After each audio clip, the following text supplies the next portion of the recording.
Tähän vittua täälläkin on taas harrastettu. Saatana. Onko vitun kania lokasvoja kuolattu? Mitä helvettiä?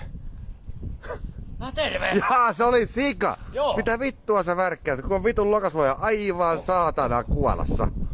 Ei mä oon täällä, mä oon laittanut vähän öljyä tänne reikään.